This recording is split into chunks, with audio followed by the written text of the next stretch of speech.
अच्छा जी, lecture 109 start करते हैं। अच्छा, अभी सेल्स टेक्स में एक दो चीजें पहले डिस्कस कर लेते हैं यार। सेल्स टेक्स में एक लफ्ज आता है सप्लायर। तो जब कभी सप्लायर का लफ्ज आए ना, तो आपने समझना है कि हम होंडा का न्यूमेरिकल सॉल्व कर रहे हैं और बात हो रही है जनरल टायर की। यानी आपके जहन में ना परचेजेस आनी चाहिए, सेल चीजें सेल नहीं आनी चाहिए। तो जब भी आ जाए ना वही bought goods from supplier and all this, तो हमारे जहन में परचेजेस आनी चाहिए। सप्लायर के लफ्ज सुन के क्या हमारे जहन में आनी चाहिए? परचेज और परचेज रिटर्न, परचेज और परचेज रिटर्न। हमने समझना है हम होंडा का न्यूमेरिकल सॉल्व कर रहे हैं और बात हो रही है जनरल टायर की।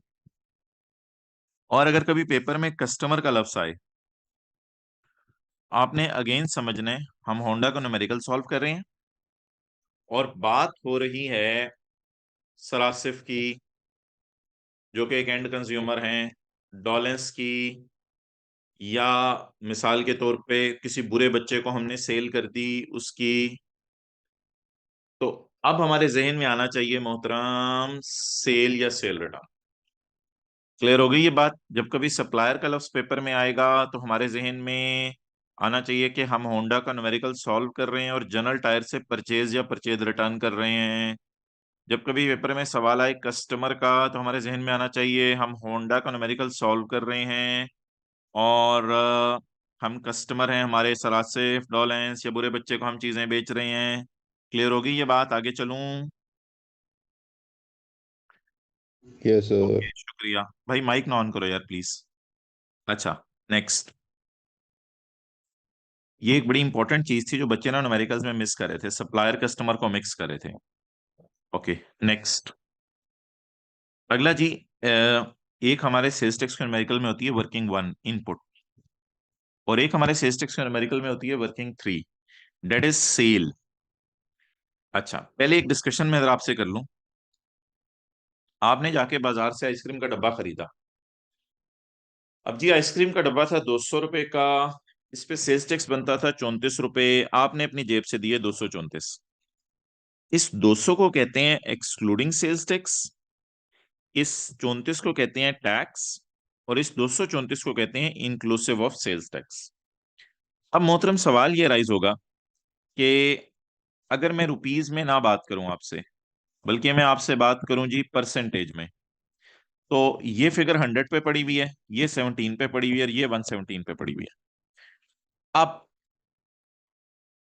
ये सवाल हमारे जहन में आएगा कि वर्किंग वन में चीजें किस पे जानी है और वर्किंग थ्री में। ये भी आज लिख लें, वर्किंग वन में चीजें 17% पे जाती हैं और वर्किंग थ्री में चीजें 100 पे जाती हैं, यानी सेल पूरी जाती है ना। तो अक्सर आपको पता होगा सवालों में लिखा होता है सेल टू कस्टमर, तो जितनी सेल गिवन होती है नीचे नोट दिया होता है these sales are excluding sales tax. याद आ रहा होगा, these sales are excluding sales tax, इसका मतलब है वो 100 पे पड़ी हुई है। और अगर कोई परचेज की फिगर दे देता है, तो परचेज पे अगर हमें लगता है कि परचेज पे 17 नहीं लगा हुआ, कई दफा तो लिखा होता है कि टैक्स पेड ऑन परचेज, वो तो ऑलरेडी 17 होता है। लेकिन कई दफा जो है वो सवाल में लिखा होता है परचेज इज ₹100 और नीचे लिखा होता है these are exclusive of sales tax, तो हम परचेज पकड़ते हैं उस पर 17 लगा देते हैं। तो वर्किंग वन में बताएं हमारा क्या ऑब्जेक्टिव होता है, सारी फिगर्स किस पे जाएं? 17 में। और वर्किंग थ्री में सारी फिगर्स किस पे जाएं? 100 पे। अब मैं आपको जो है वो एक सवाल दिखाता हूं। मिसाल के तौर पे जी ये हमारा एक न्यूमेरिकल है,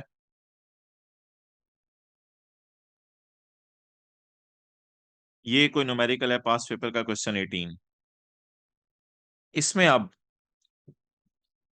ये देखें, ये सारी मेरी सेल है। इधर वर्किंग का रेफरेंस जरा और दिया हुआ है, मैं कोई ऐसा सवाल खोल लेता हूँ। मिसाल के तौर पे ये क्वेश्चन 19 का सोल्यूशन खोला है मैंने पेज 560 पे। Working three, sale taxable sale, sale to unregistered, sale to others. अब ये सारी फिगर्स किस पे पड़ी होंगी बोले वर्किंग थ्री में? ये सारी फिगर्स किस पे पड़ी होंगी? 100 पर, यानी एक्सक्लूडिंग सेल्स टैक्स ये फिगर्स पड़ी हैं। और परचेज की फिगर्स 100 पर पड़ी हुई थी, हमने 17% लगा के यहां आउटर कॉलम में 17% पे लाए। तो ये सारी फिगर्स इनपुट वाली बोले किस पे पड़ी होंगी? 17 पे। तो बस ये जरा ध्यान रखना है वर्किंग 3 में सारी फिगर 100 पे पड़ी होती हैं, और वर्किंग 1 में सारी फिगर 17 पे पड़ी होती हैं। अब अगर खुदा ना खास्ता हमें कभी कह दे कि इनपुट पेड ऑन इलेक्ट्रिसिटी, तो बी रिलैक्स, कोई मसला नहीं, बस इनपुट पेड ऑन इलेक्ट्रिसिटी का लफ्ज आ गया है, इट इज ऑलरेडी 17। अब आपने वो फिगर एज इट इज लिख देनी है यहां पे। और अगर सवाल के अंदर ये लिखा हो all of the above figures are excluding sales tax, सारी फिगर्स एक्सक्लूडिंग सेल्स टैक्स हैं, तो फिर सवाल में सेल हो या परचेज हो, सारी किस पे पड़ी होगी? 100 पे पड़ी होगी, अनलेस कि किसी एडजस्टमेंट के साथ लिखा हुआ आ जाए इट इज इनपुट टैक्स या इट इज टैक्स पेड। तो बस ये जरा ध्यान में रखिएगा, वर्किंग 1 में सारी फिगर्स जो है वो 17 पे जाती हैं, और वर्किंग 3 में सारी फिगर्स 100 पे जाती हैं। अब कभी पेपर में ये 200 रुपए की आइसक्रीम है, 34 रुपए मैंने टैक्स पे किया, 234 रुपए।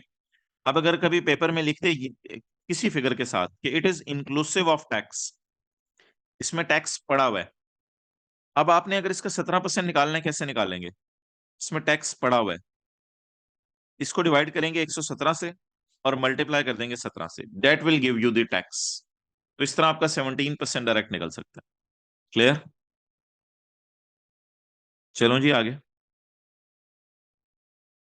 ओके, शुक्रिया शादाब।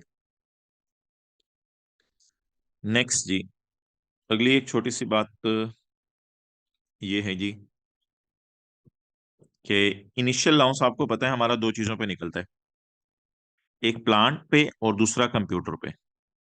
इनमें ना अपोर्शनमेंट का कोई कॉन्सेप्ट नहीं है, there is no concept of apportionment. ये मैं आगे नोट्स में लिख दूंगा, for personal and business use. यानी अगर कंप्यूटर मैं खरीदूं 100 रुपए का, कंप्यूटर मैं खरीदूं 100 रुपए का, अब 100 रुपए का कंप्यूटर खरीद के, फर्ज करें कंप्यूटर मैंने खरीदा 100 रुपए का, अब 100 रुपए का कंप्यूटर खरीद के मैं जब मुझे वो बता रहा है कि जी 70% कंप्यूटर यूज हो रहा है बिजनेस में, तो जब मैं इनिशियल अलाउंस कैलकुलेट करूंगा ना, तो इनिशियल अलाउंस में there is no concept of 70/30। आप बस बिल्डिंग के लिए 10, कंप्यूटर के लिए 30, बाकी सबके लिए 15% डिप्रेशन का रेट है, और इनिशियल अलाउंस का रेट है 25%। ये आप 25 लगा देंगे, ये आ जाएगा 75। तो इनिशियल अलाउंस में सिर्फ आपने रेट लगाना है, there is no concept of apportionment, there is no concept of apportionment कि कितना बिजनेस में यूज हो रहा है, कितना घर में यूज हो रहा है। अच्छा जी आगे। नेक्स्ट जी, जब डेप्रिसिएशन चार्ज करेंगे ना, then I agree with you. Building के लिए 10, कंप्यूटर के लिए 30, बाकी सबके लिए 15, तो कंप्यूटर के लिए हमने 30% लगा दिया। जो भी डेप्रिसिएशन आएगी अब ये अलाउड नहीं होगी। इसके ऊपर ऑब्वियसली आपको पता है हम आगे दो कॉलम डालते थे, कितना जो है वो बिजनेस में यूज हो रहा है और कितना पर्सनल यूज हो रहा है। अब जो भी जवाब आएगा 75 × 30%, इस जवाब को हम मल्टीप्लाई करेंगे 70% से, ताकि बिजनेस यूज की डेप्रिसिएशन निकल आए। तो इनिशियल अलाउंस में there is no concept of business use and personal use, पूरा इनिशियल अलाउंस माइनस करने की इजाजत होगी। यानी इनिशियल अलाउंस पूरा माइनस करेंगे, पर्सनल वाले को इग्नोर कर देंगे, इनिशियल अलाउंस पूरा माइनस करने की इजाजत है। लेकिन जो डेप्रिसिएशन है वो पोर्शन करेंगे कितनी बिजनेस में यूज हो रही है और कितनी पर्सनल यूज हो रही है। क्लियर? चलें, शुक्रिया भाई, आगे चलते हैं। आखिरी कॉन्सेप्ट जी, यार ये एओपी ना पार्टनर्स मिलके प्रॉपर्टी इनकम कमाते हैं। अब एक सवाल अराइज होता है, कुछ पार्टनर्स मिलके प्रॉपर्टी इनकम कमा रहे हैं, तो क्या पार्टनर्स के हाथों में अलग अलग टैक्सेबल हो वो जो प्रॉपर्टी इनकम है, या उन दोनों को जमा करके एक ही दफा टेबल में जाके रेट देखें? ये जरा मुझे बताएं, अलग अलग टैक्सेबल हो दोनों पार्टनर्स के हाथों में, या एक ही दफा रेट लगाएं?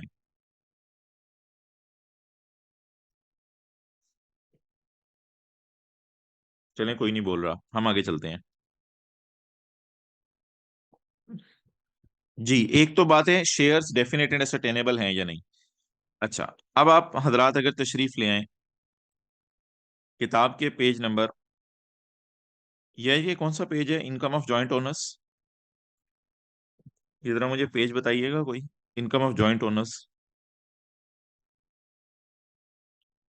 सेक्शन 66। कोई दो लोग पेज बता दें। पेज 210। यार ये पेज 210 पर देखें, बल्कि पेज 211 पे आके हमने एक सवाल किया था। हाँ, 210 पे ही है। ये देख ले, 210 पे ही है ना, कासिम एंड तलहा।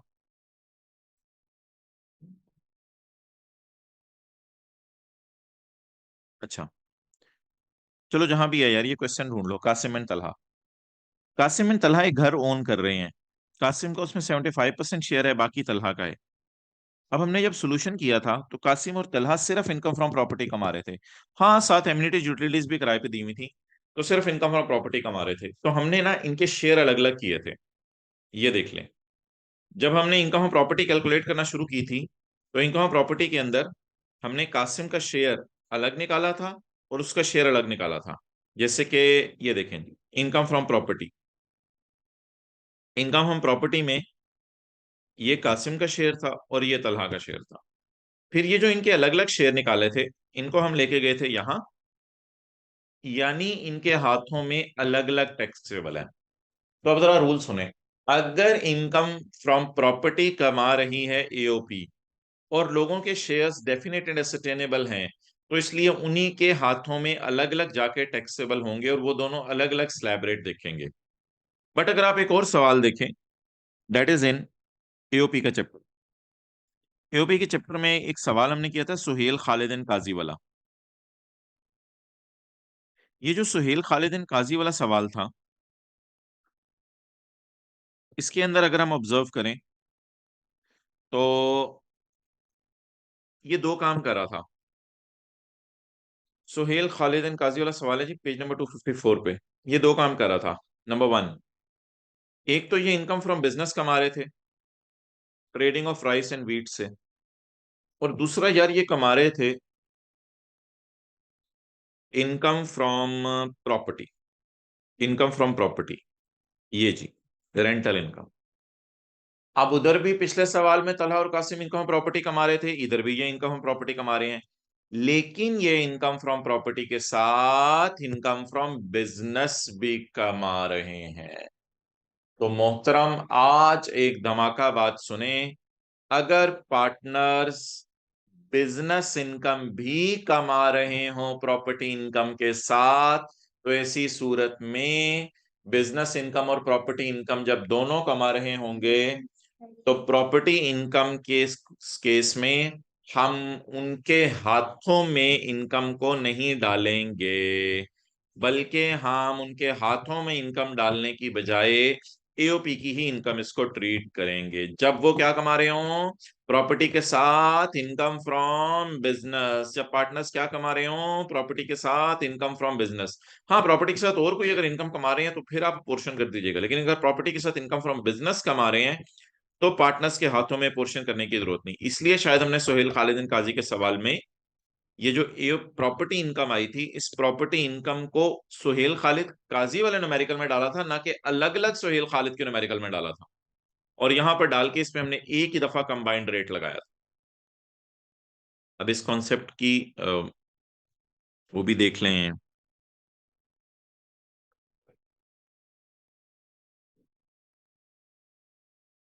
भाई शेयर ऑफ ईच पता है फिर भी, साइम अगर शेयर ऑफ ईच पार्टनर पता है फिर भी यहां पर आपने उनको इसी तरह करना है। जब भी एओपी कमा लेगी, क्या कहते हैं, income from property along with income from business, तो ये कहानी बनेगी। अच्छा, अब समरी क्या बनी। एओपी अर्न कर रही है income from property,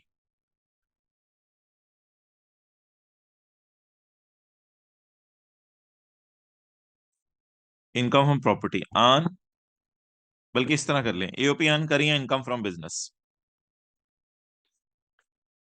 no, AOP income from business earn नहीं कर रही, rather only income from property. तो बिजनेस कमा नहीं रही, सिर्फ इनकम प्रॉपर्टी कमा रही है। ये वो कासिम और तलहा वाला न्यूमेरिकल। फिर हम इनके ओन हैंड्स के अंदर लेके जाएंगे। ऑब्वियसली अगर शेयर डेफिनेट एंड सर्टेनेबल है तो इनके ओन हैंड्स में इनको लेके जाएंगे। AOP earn income from business, yes,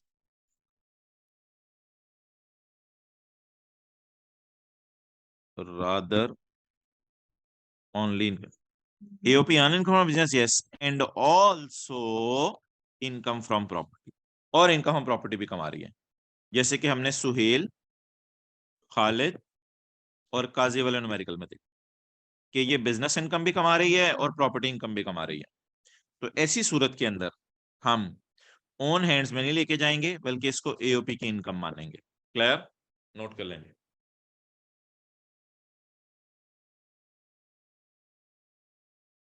अगर एओपी इनकम फ्रॉम बिजनेस नहीं कमा रही, सिर्फ इनकम फ्रॉम प्रॉपर्टी कमा रही है, तो ऐसी सूरत में कासिम एंड तलहा की तरह न्यूमेरिकल सॉल्व होगा। अगर एओपी इनकम फ्रॉम बिजनेस भी कमा रही है और इनकम फ्रॉम प्रॉपर्टी भी कमा रही है, तो ऐसी सूरत में एओपी की इनकम बनेगी, ना के अलग अलग पार्टनर्स की। अब हम इकट्ठे सारी फिगर्स को इनकम में डालेंगे।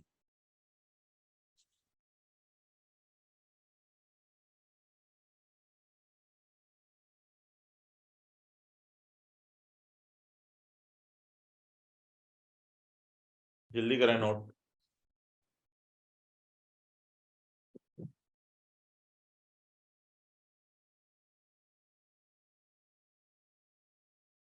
ठीक है जी, नोट कर लिया आप हजरात ने।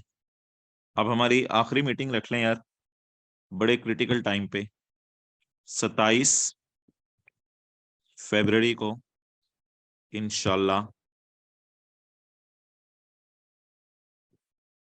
11:45 पे। डन जी, ओके। अब आपको ज्यादा तंग नहीं करना चाहिए, उस दिन भी 5-10 मिनट जरूरत पड़ी तंग करेंगे, हो सकता है मैं मैसेज लिख के भेज दूं यार, कोई मसला ही नहीं, बस रिलैक्स करें। ठीक है जी, ओके भाई, अल्लाह हाफिज। अम, भाई इधर तो नहीं है। अच्छा, इसको कर लो यार, इसको कर लो यार, चेंज कर लो।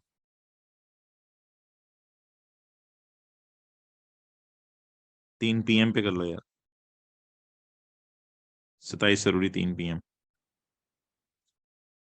ओके जी, अल्लाह हाफिज। मैं